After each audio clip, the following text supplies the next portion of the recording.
very honoured to have one of the most amazing real estate agents for up to about 35 years, I believe James has been in the industry.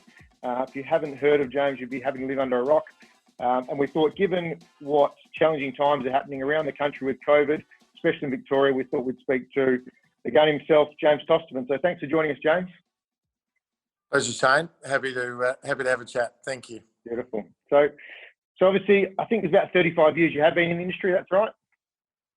Correct. Yeah. So 3 in property management, then sort of 32 selling, and as a director. But I still regard myself as a salesperson. Really, I mean, I do own a part of Marshall White, but very much act as a salesperson, listing and selling, and obviously doing all the things we'd normally do, from education of vendors through putting deals together. I'm still very hands-on in that respect.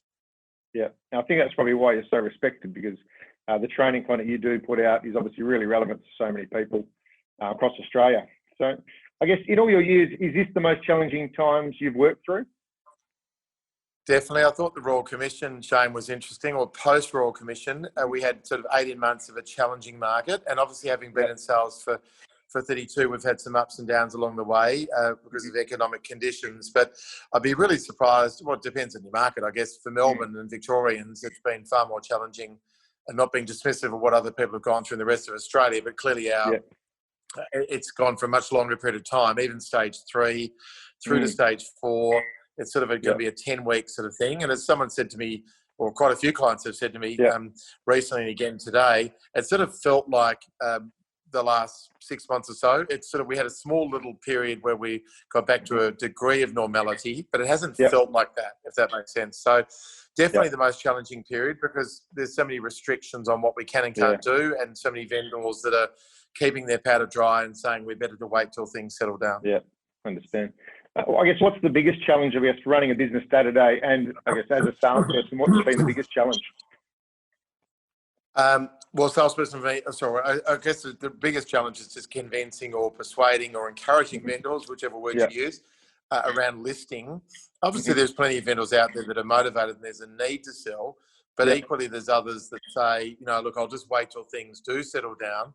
I'm just not going to make a decision now with things being a bit too volatile. I just feel there's too much uncertainty. So that's the biggest challenge when we're trying to list properties. As a director, the biggest challenge probably is just making sure spirits remain, camaraderie, morale, motivation.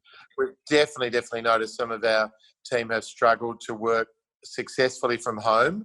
And people probably feel they can to a degree, Shane, but I reckon some, if they were totally honest with themselves, the office environment, the energy that comes with an office environment, it does tend to propel people forward. And I mean, I love the energy and vibe of an office. I really enjoy it. And I think there'd be a lot of other people in the same boat.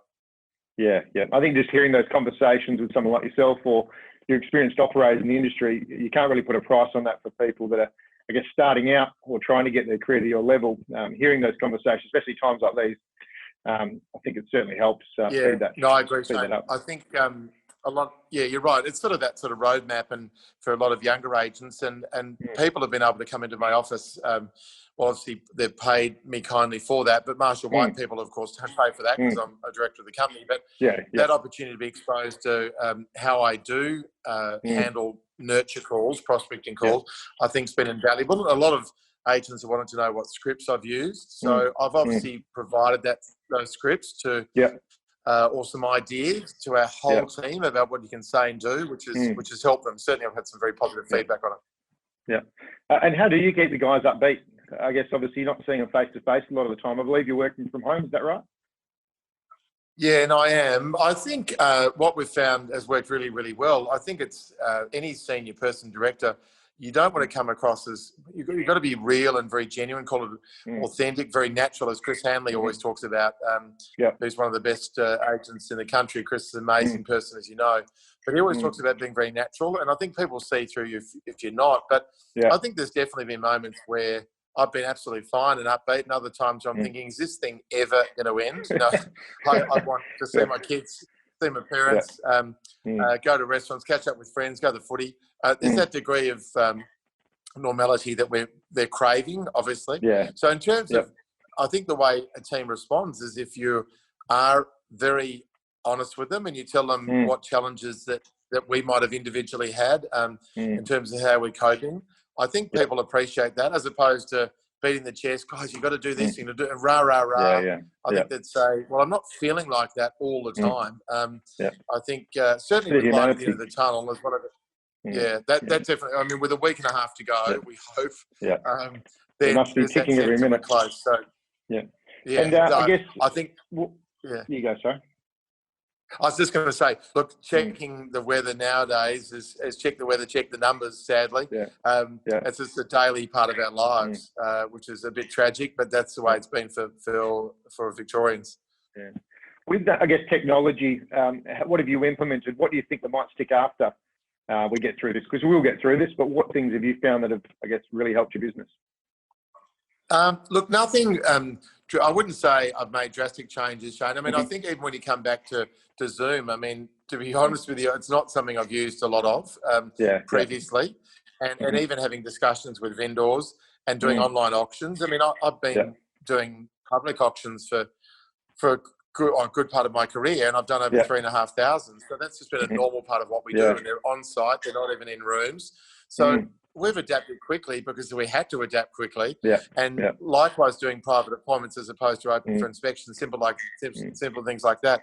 Technology for me has been more around the Zoom meetings with clients and doing sales training and that sort of thing. But I couldn't sit here and say that I've made fundamental changes to my business because, and in terms of technology, I would say that when it comes to Zoom, it's not that I'm not capable of doing a meeting and presenting my credentials to a client via a Zoom meeting, but it's still going to be way easier doing that face-to-face, closing the client, way easier over a phone or on a laptop to say, let me think about it. Easy to be brushed aside, in my opinion.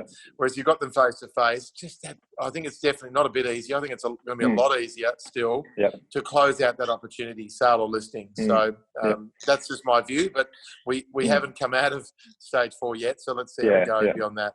I think it'd be obviously a drastic change for you guys over there.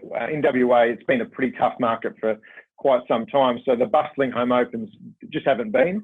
But I think to go from a hot market you guys have had, and I guess that buyer energy, what has the conversations been with buyers? How have they reacted to it?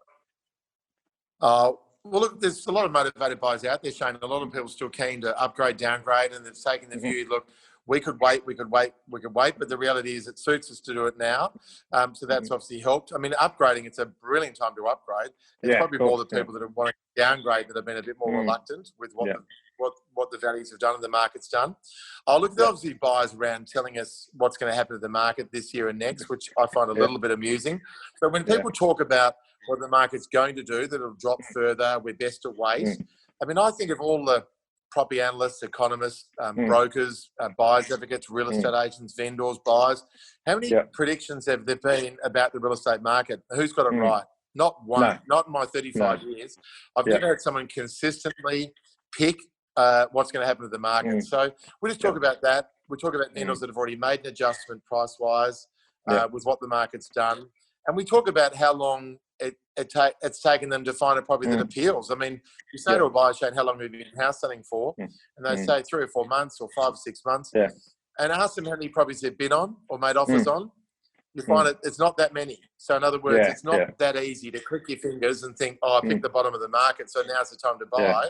And they're going to find the perfect property. But there's some of the things that we share with buyers when they do talk about that. It's amazing how many experts there are about residential real estate, with what they think is going to happen with values. Yeah, we're getting that here, and I quite often say when we're about to write an offer and they remind me the market's about to fall, well, why are you buying? And they sort of look at me and I say, well, if you think it's going to fall, why don't you wait till it to fall? And they say, well, I still want to buy it. I said, well, guess what? A lot of others do. So it's not obviously the complete isolation. I guess. No, I agree. You're right. Yep.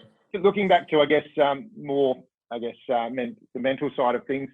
How do you see the next 6 months playing out over there? Like, will it become back to normality after this, or where do you see home opens?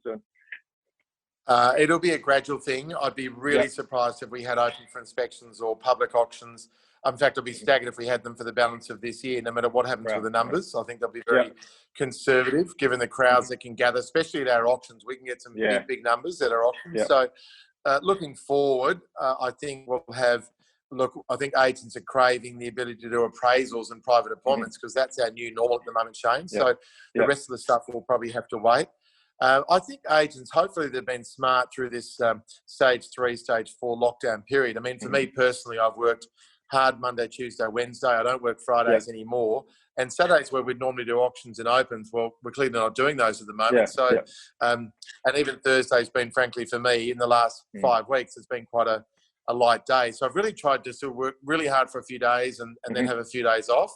And some other guys have taken a bit longer than that, like taking a few weeks break because we haven't really had proper holidays this year.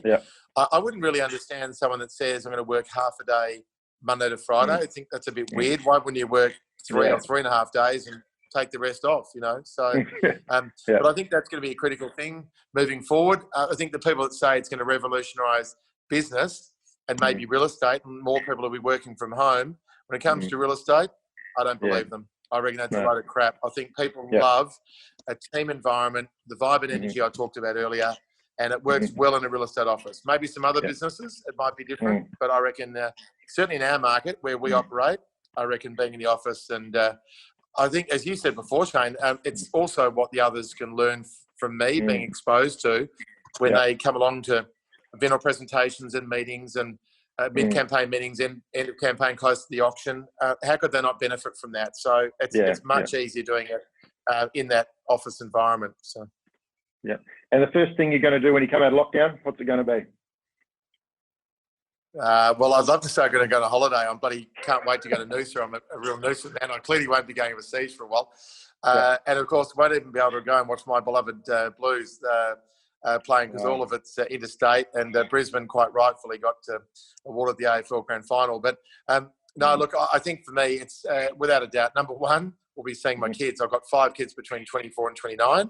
And then Jack, who's 4. Jack's obviously with Sim and I, my wife and I.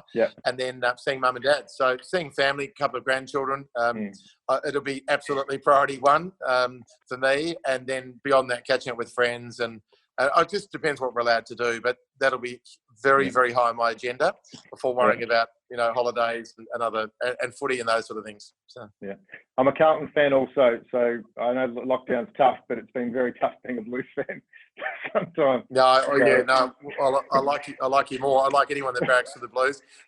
We've done okay. We've certainly done better. We've done a hell of a lot better this year than we've done for a while. But I'm a bit older than you, Sean. I remember obviously 8 premierships in my first 29 years on the planet. So it's I was pretty fortunate for the first 60% of my life. Not so lucky in the last 20 odd years. It's interesting. I say to a lot of reps when they go into the weekend of home opens, I said, if you're not convinced you're going to sell something, something's got to change. You've got to do something about your stock or what's happening. But going into a weekend not expecting to win a game of footy is not fun. No, that's true. I think we've been pretty lucky this year overall. Though I think I've given us a chance with the vast majority of matches, but which is good. But yeah, real estate wise, I think all of us want to know that we've got a decent crack at it, and we can get to our clients by meeting with them and having discussions around their plans. And we haven't been able to do some pretty simple, basic things this year. But look, hopefully, it's just we've hit the pause button. In some cases, it's the stop button in Victoria for the last 5 weeks. But hopefully we'll come out of it soon. And I just hope we don't have the backwards and forwards, the stop-start. That would just be diabolical, I think, tragic, if we're really, really hard. But, what we can't forget is even though we keep talking about our freedom, it's just the sense of what a lot of families have gone through in Australia, the loss of life. And especially in Victoria, it's been way ahead of any other state, sadly, by some margin. So, Well, I really appreciate your time, James. I know you're a very, very busy man, regardless of the lockdown. Pleasure, Shane. Wish you all the best. I hope that's Australia of some benefit to people. All the training, mate. A lot of reps around Australia have you to thank. So thanks again, and thanks for sharing your time. Good on you. Thanks, Shane. Good on you, mate. See you soon. Bye.